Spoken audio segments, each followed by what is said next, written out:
News Pakistan మళ్ళీ పిచ్చి మాటలు మాట్లాడటం మొదలుపెట్టింది. పాకిస్తాన్కి మన ఆపరేషన్ సింధూర్తో పూర్తిగా బుర్ర పోయినట్టుగా ఉంది. అందుకే పాకిస్తాన్ ఇప్పుడు పిచ్చి మాటలు మాట్లాడుతుంది.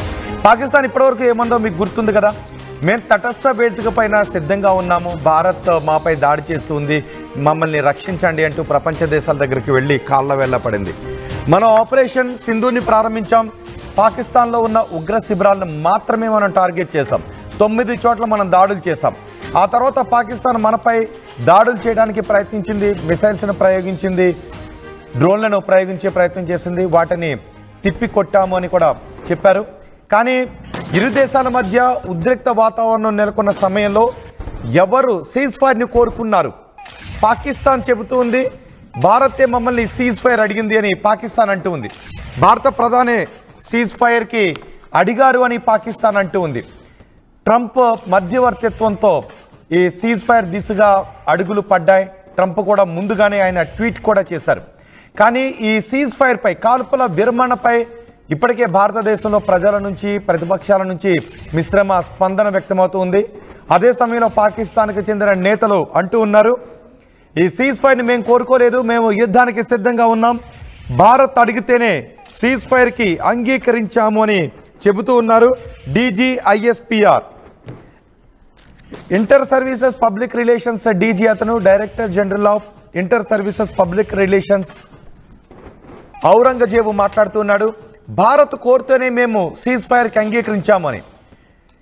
పాకిస్తాన్ ఇప్పటికీ అబద్ధాలు చెప్తోంది. పాకిస్తాన్ నేతలు ఒక్కొక్కరు ముందుకు వచ్చి అంటూ ఉంటారు, మేము భారత సైనికులను మట్టుబెట్టామని ఒక పాకిస్తాన్ మంత్రి చెప్తూ ఉంటాడు. మేము భారత భూభాగంలోకి చొచ్చుకొని వెళ్ళి మరి దాడులు చేశాము, మాపై జరిపిన ఆపరేషన్ సింధూర్కి ప్రతిగా మేము భారత భూభాగం పైకి వెళ్ళి దాడులు చేశాం, భారత సైనికులను చంపాము అని ఈ పాకిస్తాన్ పాలకులు, పాకిస్తాన్ సైనికులు అంటూ ఉన్నారు. అదే సమయంలో మనం కల్లారా చూసాం, పాకిస్తాన్కి మనం చుక్కలు చూపించాం. ఒకవైపు అటు బలూచిస్తాన్ ఆర్మీ చుక్కలు చూపించింది, మరోవైపు ఇటు భారత ఆర్మీ కూడా చుక్కలు చూపించింది. బలూచిస్తాన్ ఆర్మీ కూడా తెలుసు అక్కడ ఎటువంటివి జరిగాయో.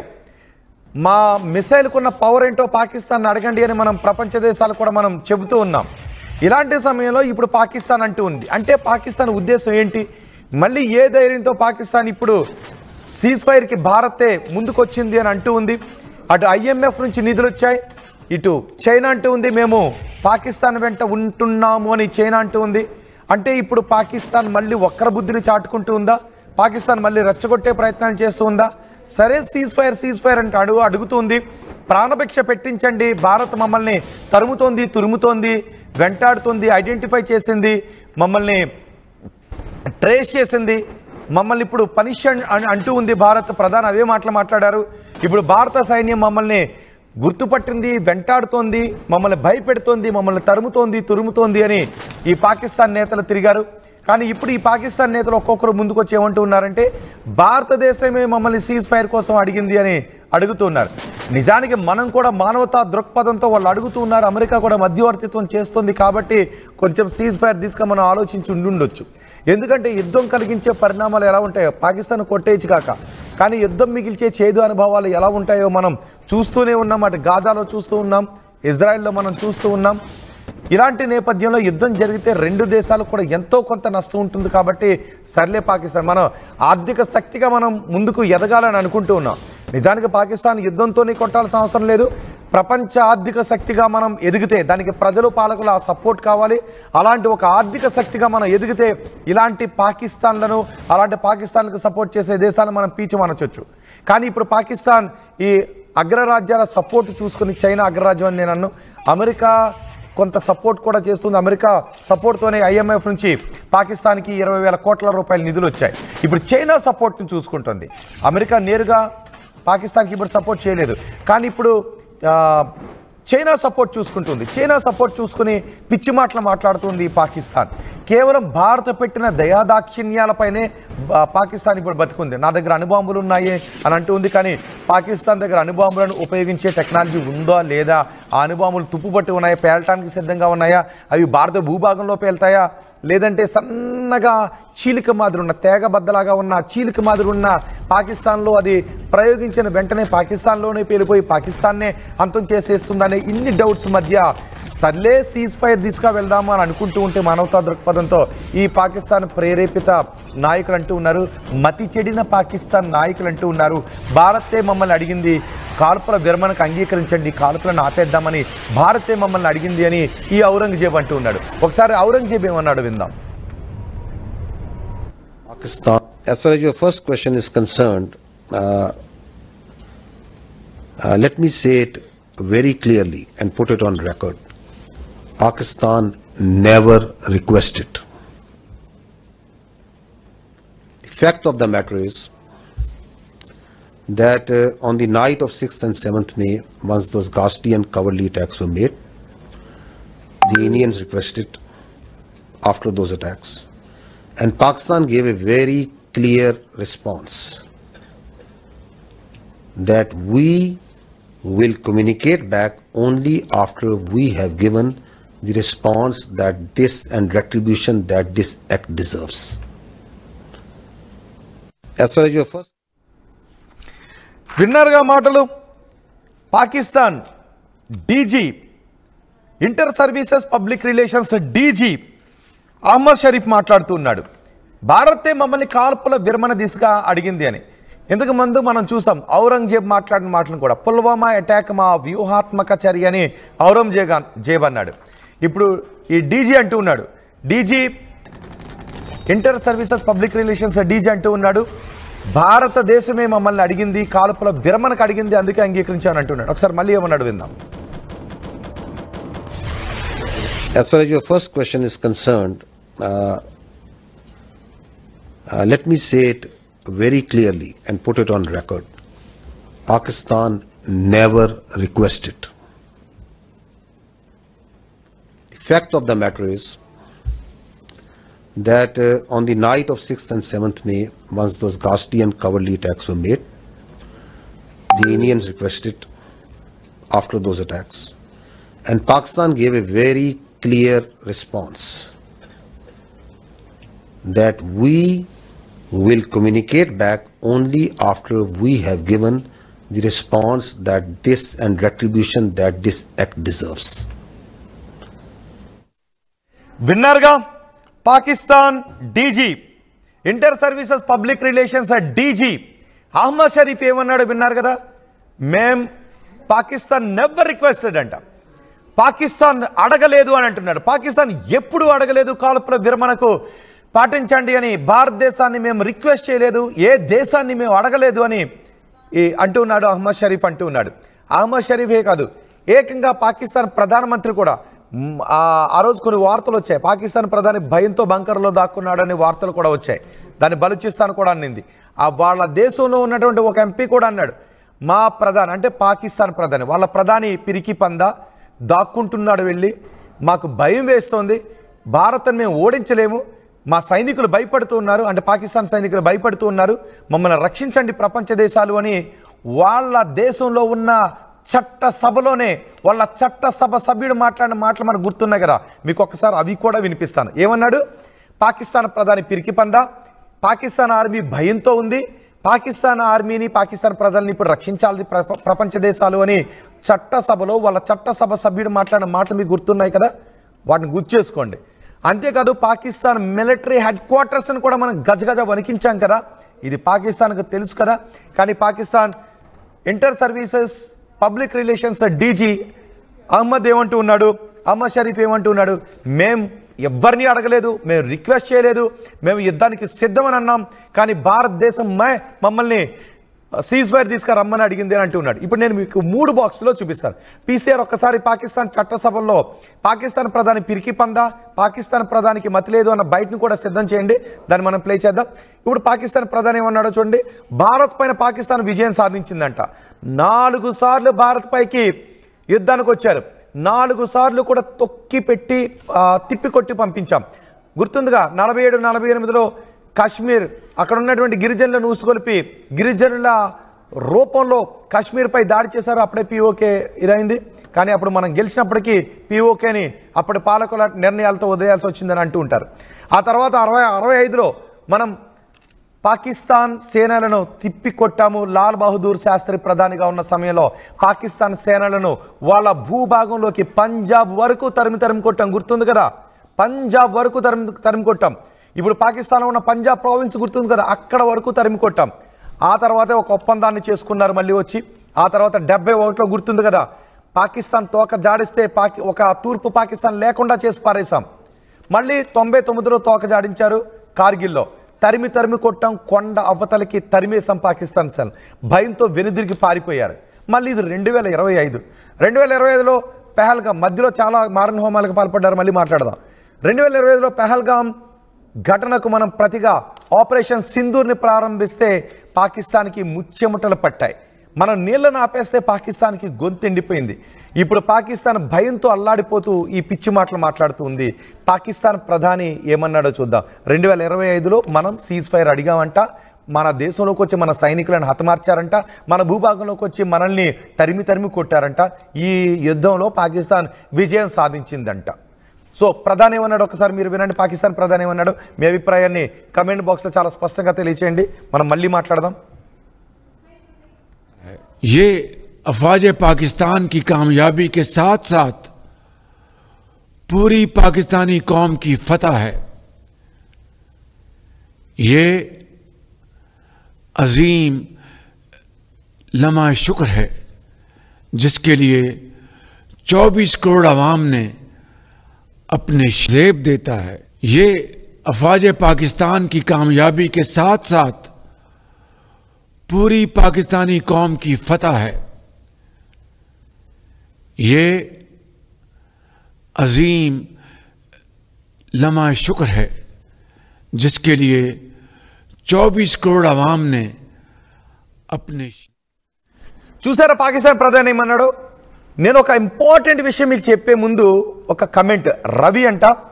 రవి ఏమన్నాడు ఆ కమెంట్ని మీకు చదివి కొన్ని విషయాలు మనం మాట్లాడుకుందాం. బాబు యాంకర్, అక్కడ జరిగిన సమావేశంలో మోదీ ప్రపోజ్ చేశాడు, లేకపోతే పాకిస్తాన్ ప్రధాని ప్రపోజ్ చేశాడు. నువ్వు చూడలేదు, నేను చూడలేదు. మోదీ భయపడ్డాడు, ఖచ్చితంగా ట్రంప్కి భయపడ్డాడు అని రవి అనే వ్యక్తి కామెంట్ చేశాడు. రవి బ్రో ఇలా మాట్లాడటం తప్పు బ్రో. మనం మన పాలకులను, మన ప్రభుత్వాలని తక్కువ చేసే సమయంలో మాట్లాడద్దు. మన ఆపరేషన్ సింధూర్తో పాకిస్తాన్ని మనం చావు దెబ్బ కొట్టాం. ఇప్పుడు నీకు ఒక బయట చూపిస్తాను రవి బ్రో. నువ్వు కామెంట్ చేసావు రవి బ్రో. ఒకసారి రవి మాట్లాడిన మాటలకి మిగిలిన వాళ్ళు ఏమంటారో మీరు కమెంట్ చేయండి. బ్రదర్, మనం పాకిస్తాన్ని తరిమి కొట్టాం, పాకిస్తాన్ వెన్నులో మనం వణుకు పుట్టించాం. అందుకే పాకిస్తాన్లో ఉన్నటువంటి ఒక పాలకుడు పాకిస్తాన్ చట్టసభలో ఏమన్నాడో, వాళ్ళ ప్రధాని గురించి ఏమన్నాడో ఫస్ట్ నేను చూపించి మిగిలిన వాళ్ళు ఏం మాట్లాడారో. భారత సైనికుల్ని, భారత ప్రజల్ని, భారత ప్రభుత్వాన్ని, భారత గడ్డను ఏ విధంగా వీళ్ళు అవమానిస్తున్నారో ఆ చట్టసభలో నిన్న కాక మొన్న నువ్వు చూడకపోతే నేను మళ్ళీ చూపిస్తాను బ్రో నీకు. ఎందుకంటే రవి ఇక్కడ కామెంట్ చేశాడు, మనల్ని మనం అవమానపరుచుకునే విధంగా పాకిస్తాన్ మాట్లాడుతుంటే దాన్ని నువ్వు సపోర్ట్ చేసేలాగా మాట్లాడటం తప్పు. ఆ బయట నేను వేసే ముందు ఇంకెవరేం మాట్లాడారో చూపిస్తాను. సమాచార శాఖ మంత్రి మాట్లాడాడు. పాకిస్తాన్ సమాచార శాఖ మంత్రి ఏం మాట్లాడాడు తెలుసా? భారత భూభాగంలోకి మా వాయుసేన విమానాలు వెళ్ళి భారత భూభాగంలో ఉన్న సైనికులను భయపెట్టేశాయి అని ఆ పాకిస్తాన్ సమాచార శాఖ మంత్రి మాట్లాడుతున్నాడు. పాకిస్తాన్కు చెందినటువంటి ఒక ఆర్మీ ఉద్యోగి ఏమన్నాడు అంటే, పుల్వామా దాడి మా వ్యూహాత్మక చర్య అని అన్నాడు. పుల్వామా దాడిలో ఏం జరిగింది? మనం సర్జికల్ స్ట్రైక్స్ చేసి వాళ్ళ భయభ్రాంతులకు గురి చేశాంగా, ఎయిర్ స్ట్రైక్స్ చేశాం కదా. 2016లో 2019లో air strikes, surgical strikes Pakistan గుర్తున్నాయి కదా. ఇంకా చూసుకోవాలంటే 1965 కూడా వెళ్తే పాకిస్తాన్ సేననే మనం వాళ్ళ పంజాబ్ వరకు తరిమి కొట్టాంగా. 71లో పాకిస్తాన్ సగం తీసి పాకిస్తాన్ తూర్పు పాకిస్తాన్ చరిత్రలో కలిసిపోయేలా చేశాం కదా. ఇప్పుడు కూడా పాకిస్తాన్ భయపడి పిచ్చి మాటలు మాట్లాడుతుంది. అంటే కింద పడ్డ పై చేయి నాదే అని అంటూ ఉంటుంటారు కదా, వితండవాదం చేస్తూ ఉంటుంటారు కదా. సర్లే ఏదో ఆ దేశాన్ని ఈ దేశాన్ని బతిమాలుకుని భారత్ కడుపు కాళ్ళు పట్టుకుని సీజ్ ఫైర్ తీసుగా మేము ఒప్పందాన్ని చేసుకుంటూ ఉన్నాం. ఈ సమయంలో మనం ఎలాంటి పిచ్చి మాటలు మాట్లాడినా ఏమీ జరగదులే అని ఈ పిచ్చి మాటలు మాట్లాడుతూ ఉన్నారు. పిచ్చి కామెంట్స్ సోషల్ మీడియాలో పోస్ట్ చేస్తూ ఉన్నారు రవి బ్రో. కాబట్టి మనం ఈ సమయంలో మన పాలకులను కించపరిచే మాటలు, మన సైనికులను కించపరిచే మాటలు పబ్లిక్ మాట్లాడొద్దు. చూద్దాం కారణాలు ఏంటి అని ప్రభుత్వం చెబుతుంది, పాలకులు కూడా చెబుతూ ఉంటుంటారు. కాబట్టి అంతవరకు పాకిస్తాన్ నేతలు మాట్లాడే మాటలకు వంత పాడే విధంగా మనం మాట్లాడొద్దు. పాకిస్తాన్ నేతలు మాట్లాడే మాటలకు బలాన్ని చేకూర్చే విధంగా మనం మాట్లాడొద్దు. నిజం చెప్తున్నాను, పాకిస్తాన్ భయంలో ఉంది. బలూచిస్తాన్ ఆర్మీ చెప్పింది కదా, మా దేశంలోకి మిసైల్స్ దూసుకొస్తూ ఉంటే మేము భయంతో అల్లాడిపోయాం. పాకిస్తాన్ మిలిటరీ హెడ్ క్వార్టర్స్ను కూడా మనం గడగడలాడించాం. గుర్తు చేసుకోండి ఒకసారి. ఇవాళ ఈ పిచ్చి పాకిస్తాన్ ప్రధానో లేదంటే పిచ్చి పాకిస్తాన్ సమాచార శాఖ మంత్రో ఇంకొక మిలిటరీ ఆఫీసరో వచ్చి మేము భారత్ని గజగజలాడించాం, భారత్ మాతో సీజ్ ఫైర్కి ఒప్పేసుకుంది అని అంటూ ఉంటే మనం వాటిని నమ్మటానికి అవకాశం లేదు. కానీ మోదీ కాకుండా మన ప్రభుత్వం కాకుండా ట్రంప్ కొంత అత్యుత్సాహపరుడు. ట్రంప్కి కొంత అత్యుత్సాహం ఎక్కువ. అందుకే ట్రంప్ ఆ ప్రకటన తీసుకువెళ్ళి భారత యుద్ధం చేసుకుంటూ వెళ్తే జరిగే పరిణామాల విషయంలోనూ మనం కొంచెం ఆచితూచి ముందుకు వెళ్ళాలి. అప్పటికే పాకిస్తాన్కి మనం చుక్కలు చూపించాం, నీళ్ళు ఇవ్వలేదు, ఆర్థికంగా దెబ్బ కొట్టాం. ఈ సమయంలో కొంత ఆచితూచి పట్టు విడుపులతో ముందుకు వెళ్లాల్సినటువంటి సమయం. ఎందుకంటే యుద్ధాన్ని మనం పూర్తిగా అనౌన్స్ చేయలేదు కాబట్టి. నిజంగా పూర్తిగా యుద్ధాన్ని అనౌన్స్ చేస్తే దాని పరిణామాలు, దాని లెవెల్స్ వేరే విధంగా ఉంటాయి, దాని తీసుకోవాల్సినటువంటి చర్యలు వేరే విధంగా ఉంటుంటాయి. కాబట్టి సర్లే వాళ్ళని కొట్టాం. ఇప్పుడు ఏం చేస్తున్నారో మనం చూస్తూ ఉన్నాం. ఈ సమయంలో వాళ్ళు ప్రపంచం అంతా, భూమండలం అంతా తిరిగారు. కాళ్ళు లాగి వాళ్ళు భూమండలం అంతా తిరిగి కనపడ్డ దేశం కాళ్ళు పట్టుకొని భారత మమ్మల్ని కొడుతోంది, కాపాడండి అని అడిగారు. మీకు కొద్దిసేపట్లో చూపిస్తాను.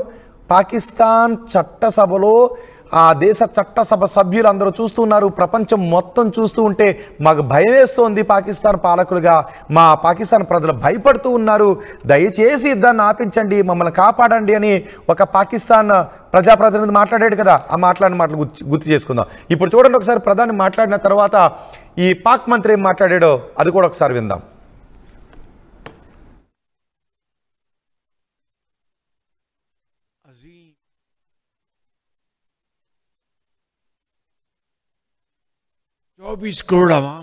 It's for the rest of the world. As far as the current situation is ongoing, we are responding. We shot down as per initial.